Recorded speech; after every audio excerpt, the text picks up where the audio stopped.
and welcome to Archive Dive. I'm Maria Lockwood, a reporter with the Superior Telegram. Each month, we dip into files on historic events, people, and places in Superior and Douglas County with local historians.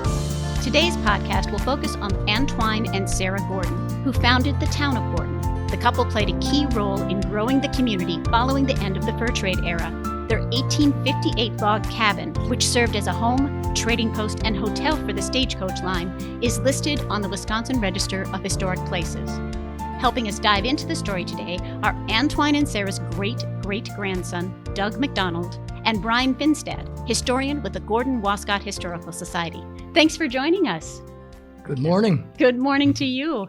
As Antoine and Sarah's descendant, what are some of the stories that you grew up with, Doug? Oh my gosh, there's so many from my grandfather and from my mother and from my great-grandmother. They really, really loved the family, loved the history, and loved to talk about it. And there was so many, there's not enough time to tell it, actually. What are your favorite Antoine and Sarah stories? Well, I guess the best, and the way Grandpa described it, was when Antoine went to Hole in the Day, his cousin in Minnesota. That's the most memorable story. He walked from Gordon to Leech Lake area. And Grandpa said when he walked into his lodge, he had a walking stick and he held it up and he feigned like he was going to give him a swat with it. And he said, "Ish and a moosh," which in Chippewa is kind of a bad thing to say. In other words, you bad dog. Oh. And Hole in the Day said, "Why, cousin, what's wrong?" And the story goes that he persuaded him not to join with the Sioux. This was during the New Ulm massacre. And apparently he prevailed because it didn't happen. But that's the one I remember most. But there was a lot of other personal ones where he talked about other Indians that he knew in Gordon and different things. But that by far is the most memorable one. Right. Because he was so animated because it was his dad, William Gordon, who was 12 at the time, walked with An-twine, and then An-twine had second thoughts. They got about halfway, and he told William, "Nah, you better go home. I'm going to make the rest." Can you imagine a 12-year-old walking in the 1860 wilderness by himself? He made it home? He made it home. Wow. How important was where Antoine and Sarah set up their home? And how did that lead to Gordon, the town we know today? Well, it was always an Indian village. And I know I can almost recite the names from hearing them from my mother, who heard them from her grandmother. That was a big factor. And plus, you had the confluence of the St. Croix and the Eau Claire right there. And the Gordon post office, where it's at right now, basically, if that railroad wasn't there, the river's only a couple hundred feet away, so it was really at a choice location. And that's where he built his trading post. Was the railroad there yet? No, 1907 that went through. Okay, and he built the house in 1853, what we figure from my great-grandfather. He said he was 3 when he came there, and he was born in 1850. And it's a log house, and it's still pretty good shape yet. It is. And they were able to work with the loggers in the area? Is that where? Well, that and the Indians. And I have a good source, Uncle Ben, who knew An-twine, and Uncle Ben died in 1989. He lived quite a long time, but he was just wonderful, a great man. And he said An-twine was so good to the Indians. He said they'd buy on credit. And he said they couldn't pay later, and he'd just write it off, say that's okay. But Uncle Ben said he was very, very generous to a fault with the Indians. But he did a lot of lumber company business, haying. He put up a lot of hay. He didn't himself. He had workers, of course, and sold it to Musser Santry and the big companies. And he they had a farm there, believe it or not. The village of Gordon was pretty wide open. I've seen 1880 pictures of it, and he had big fields of potatoes there And I know my grandfather said he worked on it, and he always called it the farm. Gramps as well when I worked on the farm, But he was quite an entrepreneur. He was into a lot of things. And he really only had not even a 6 months education, but yet he spoke 5 languages: Latin, Sioux, Chippewa, English, French. And speaking of French, Uncle Ben, like I said, who knew him, said he had a slight French accent because, of course, his dad was full-blooded French, and he probably picked it up, but Uncle Ben said he had a slight accent. And he had done many things prior to coming to the Gordon area, and he came there from Madeline Island? Yes. He was born in Sandy Lake, Minnesota. His dad, Jean-Baptiste Gordon, Frenchman, married the sister of Hole-in-the-Day, the elder. Her name was Awanishan, which you see in the books say young beaver, but technically it means a 2-year-old beaver, which I guess is young. So, but yeah, she went by that name. And then she was baptized Carolyn. And they moved to Madeline Island from Sandy Lake. And that's where An-twine basically grew up. He studied for a while with that Hungarian priest, I never can pronounce his name, Baraga or Baraga. I don't know how they pronounce it, but that's who he was an altar boy for him. And then he had about 3 months education with him, but yet he learned Latin from being so church-oriented. And he was a devout Catholic, right? He was very devout, yes.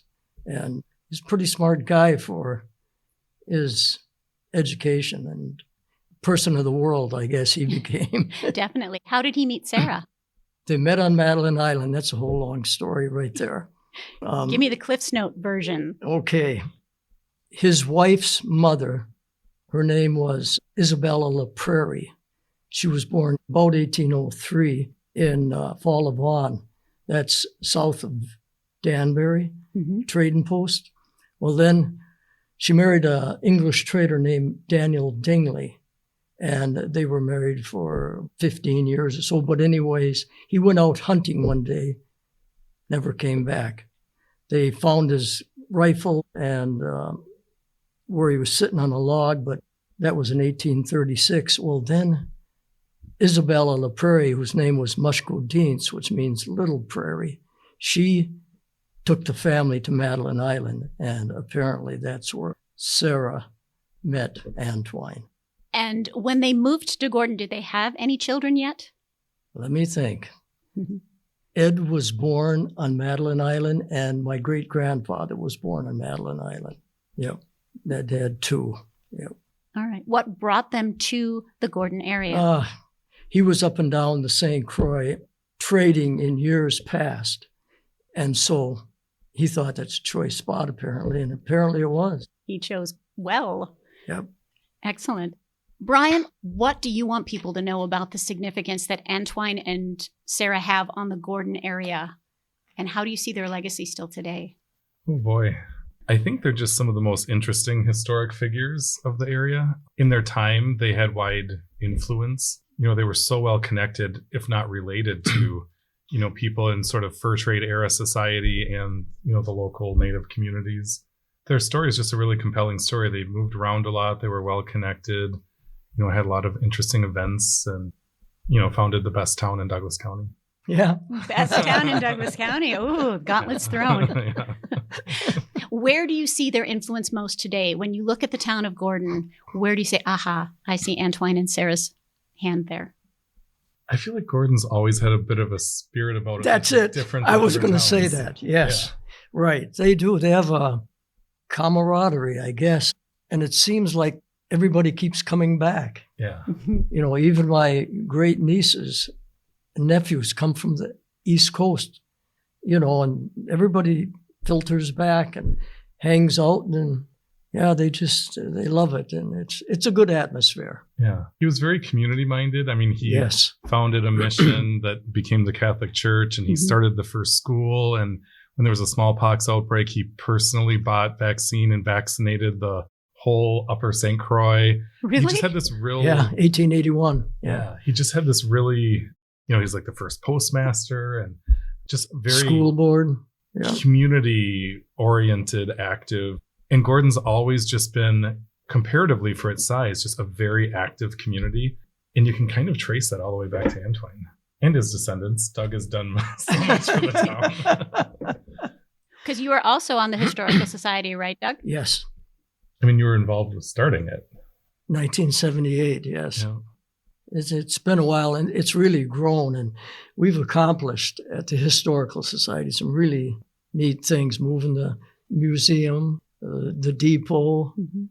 What else, Brian? What am I forgetting? Save the fire tower, save the post office. And you feel that all of that can trace its way back to just how An-twine was able to unite people and bring That's the community true. together? And the direct line between An-twine and Doug. I mean, there were so many generations of Doug's family that all stayed in the community, stayed very active, involved in the community, and all lived together or in very close proximity to each other. Sure. And you were just telling me earlier that you now own Antoine and Sarah's log cabin, right? Right, yes. That they built way back when they moved there 1st. Mhm. What's it like to have that and to walk into that space? Oh, it's pretty cool, isn't it, Brian? Mhm. It's like stepping back in time.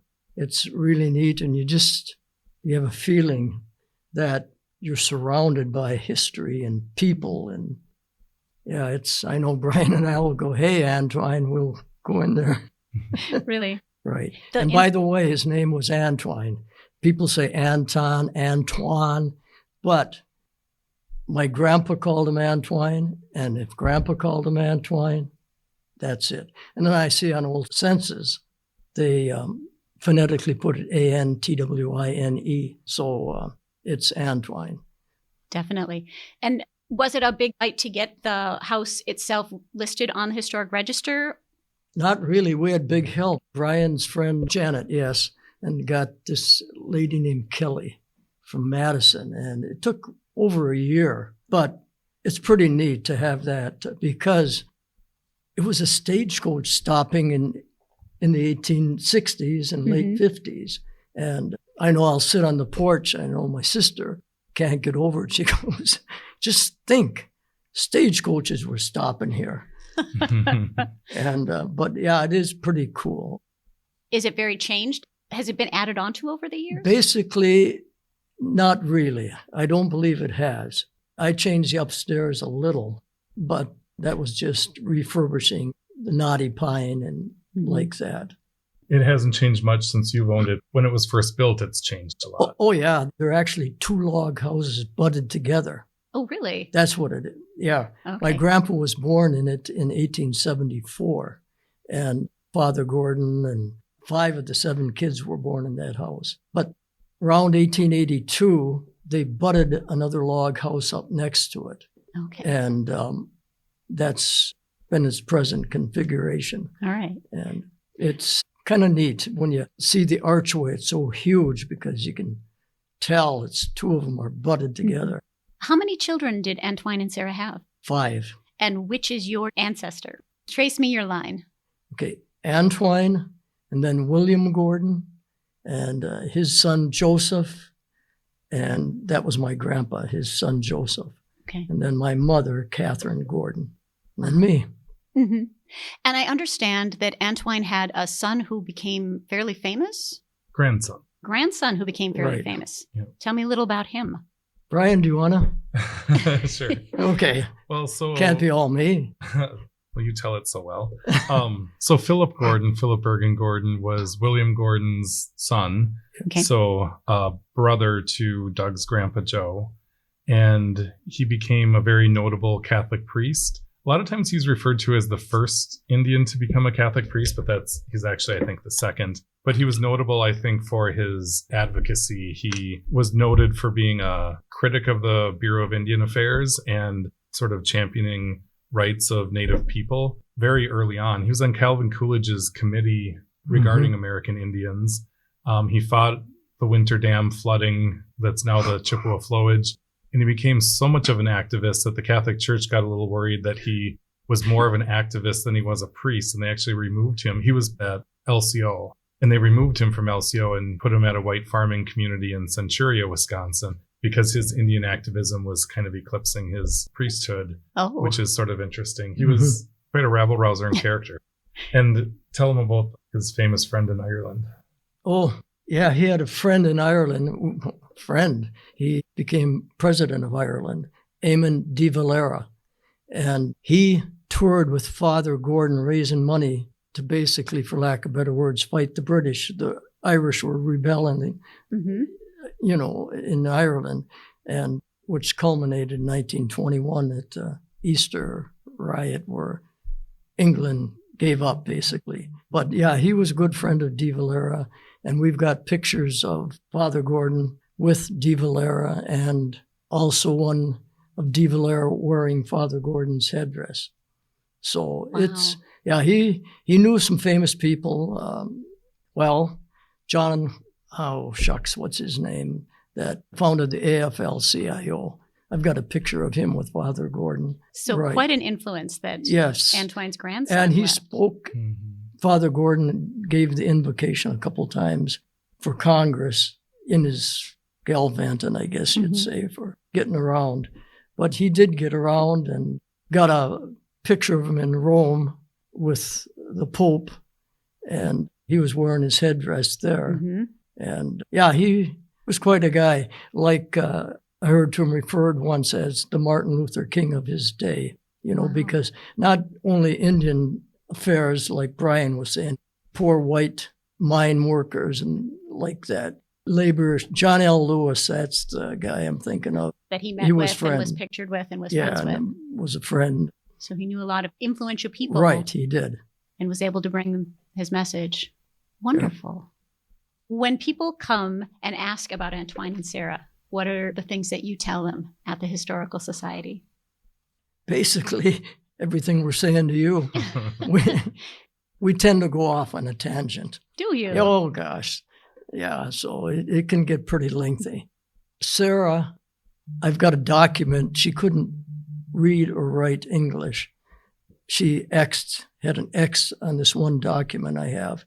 Actually, her son-in-law was a witness. He signed his name next to her X.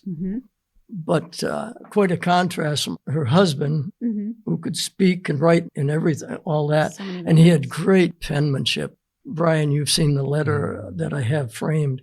It's just fabulous, flourishes and the way he signed it for his son. The letter was to his son. He said, "From respectfully, your loving, affectionate father, Antoine Gordon." Beautiful. I mean, instead of just writing dad. But I do have to ask about Sarah. What are some of the stories that you have about Sarah? Tough life. She had that journey they made up to Madeline Island. It was from St. Joseph, Michigan, Wow. and with her mother, and they did it on foot and with 5 kids. She was a tough old gal. Yeah, so Sarah, she was very involved in the trade because Uncle Ben said, oh yeah, she helped a lot and handled a lot of the fairs. For Antoine, he'd go off for a day or two and buy in trips and so forth. And she would run it. So she couldn't have been too, dense. No. She was a pretty sharp gal from what I've collected. So she wasn't just there raising the children. She was Right. helping with the business. And Yep. well, that's good because we always hear about An-twine, but we You're don't right. hear about Sarah. Yep. Very true.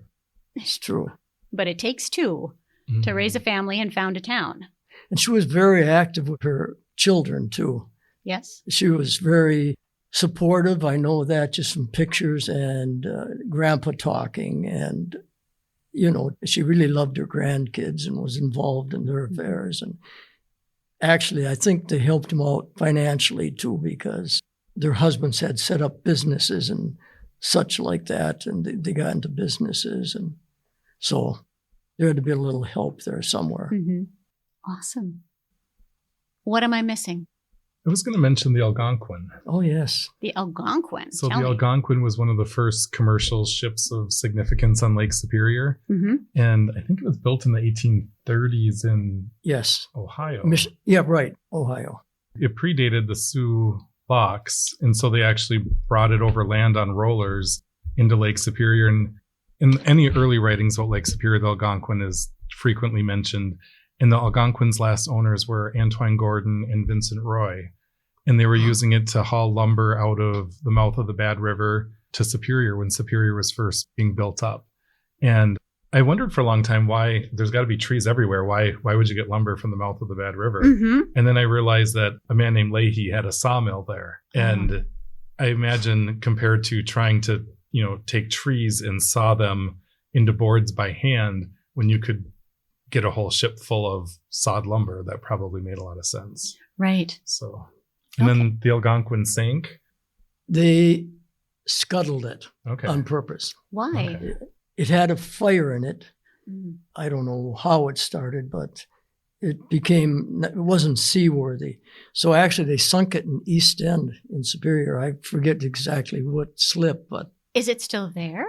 actually, Brian, go ahead, tell him. So, I told the story to Brian. He can tell it. So people salvage planks from it and then would make things out of them. And I found some writings of people in the Brule River have different things that stayed in their families that they refer to in these writings that came from some historical ship on Lake Superior. And when I read that, I'm like, that's the Algonquin. And Doug has a shelf and a cabinet Yes, made out from of it. planks from the Algonquin, made by Jim Gordon, right? Jim Gordon. He went to the old Nelson Dewey, not the one you see now, but the old one, and their shop class went and salvaged a lot of the oak timbers. Did they have the kids diving in there? Or I don't know how who. did they get I'm sure they didn't, but somebody salvaged it, and the kids were making projects out of them. And Jim made a nice cabinet, and the family was living in East End at the time. That's why he went to Nelson Dewey. Then he made a shelf that holds plates, decorative things. Oh, that's wonderful. And that's made from the Algonquin, yes. Now, you grew up in Superior, right, Doug? Right, yes. And when did you make it out to Gordon? Actually, full-time, I built my house on the old spot in 77. What was it like moving to Gordon, to where your family was from? It was kind of neat. I spent 2 winters in my great-grandmother's house, Tegaquays, and it was pretty tough. No water. No? No, gosh, no. She lived in it, no water, had an outhouse in the back. And I carried 5 gallons every day from Minong, where I was working out of for UPS. And then I worked on my house, lived in there, worked on mine. I can imagine, things were even more difficult back in Antoine and Sarah's day. Oh, my heavens, yes. So, Even when you were living in Superior, his family also had a house in Gordon. Oh, yes. We had Grandma's old house, which was built in 1856. okay. And my house sits on that spot. I tore down the old log one of Grandma and Grandpa's in 74. Then I built my log house on top of it, the spot. Excellent. And then my great-grandmother's was next to the log house, where she lived right next to my grandpa. So that's why my mother was so informed. It was only 15 feet away from theirs. And she said, well, I practically live there, spending time and visiting with all the old Indian characters, for lack of better words, in town, all the notables from over in the village, who, of course, all died off then. Right. But Mom grew up knowing them, and plus all the stories they had to tell of the different things that happened. Well, that's wonderful. You should write a book. And my wife keeps telling me to do that, and I keep saying, okay. Well, I'm 80 now, for crying out loud. I think you better get going then. I want to thank you both for coming in today. Sure. I really appreciate it. And thank you for listening to Archive Dive. New episodes are available monthly at superiortelegram.com or wherever you listen to podcasts. If you have a topic you'd like us to explore, email me at mlockwood@superiortelegram.com.